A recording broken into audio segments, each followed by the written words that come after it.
ரெண்டு தூண்டியும் கடிச்சு முழுங்கிட்டு கிடக்கு இந்த மீன். அம்மா ரெண்டு தூண்டியும் கடிச்சிட்டு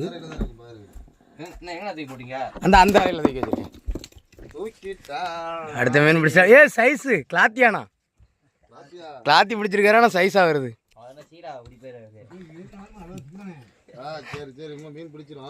அதான் எது தாவு அந்த இடமே மாறிட்டு அப்படி சைஸு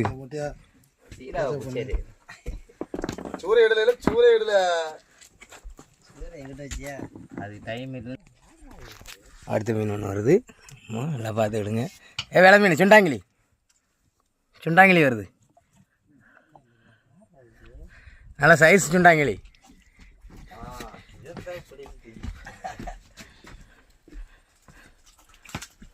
பார்த்து கை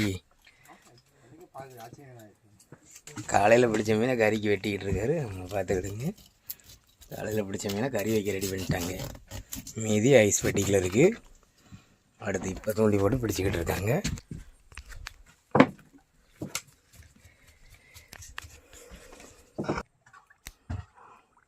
அது கிளாத்தியாக இருந்தாலும் சரி எதாக இருந்தாலும் சரி வந்துச்சுன்னா பிடிச்சிட வேண்டிய அடி ஏறுறதே பெரிய விஷயம் இந்த வெயிலுக்குள்ள. எங்கே ஆமாம் அந்த ஒரு மீன் பெரிய மீன் போகுது.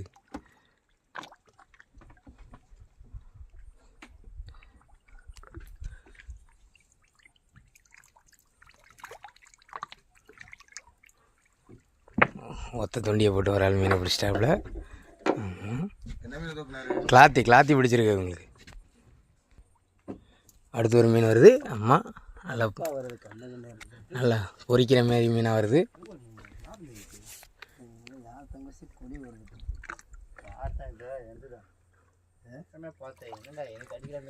நல்ல மீன் நல்ல மீன் பஞ்சிக்கலவா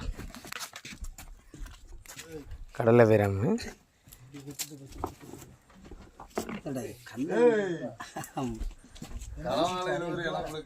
அதான் அதான்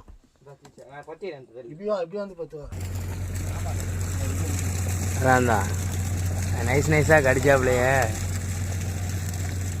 வருது. என்ன மீன் வருதுன்னு எனக்கே தெரியல. அம்மா என்னாலையும் திரும்பி பார்க்க முடியல. வெள்ளை மீன் பார் மீன் வந்துட்டான்.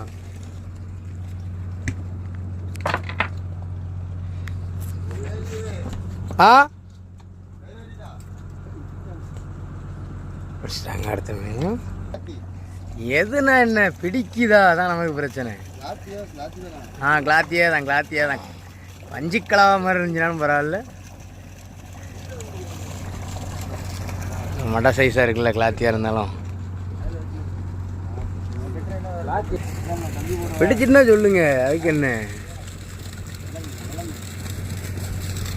அடுத்த ஒரு வேலை மீனை தூக்கிட்டு இருக்காப்புல. ஆமாம் பொறுமையாக தட்டுங்க கையில் குத்து விழுந்துடக்கூடாது.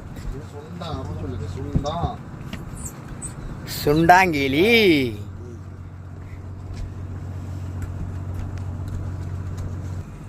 நாலு பேர் தோண்டி போட ஆரம்பிச்சிட்டாங்க. அம்மா அடுத்து ஒரு சுண்டாங்கிலியை தூக்கிட்டாப்புல. அம்மா சைஸு உள்ள சரக்குன்னு தூக்கிடுங்க அடிச்சு வெளியே போயிடாம. அடுத்து இவர் தான் ஒரு சுண்டாங்கிலி பிடிச்சிருக்காரு. பொறுமையாக அம்மா உள்ள மீனெல்லாம் தூக்கி போட்டு வீடியோ எடுக்கல. எல்லாமே போட்டுக்கிட்டே இருக்காங்க. போட்டு பிடிக்காங்க.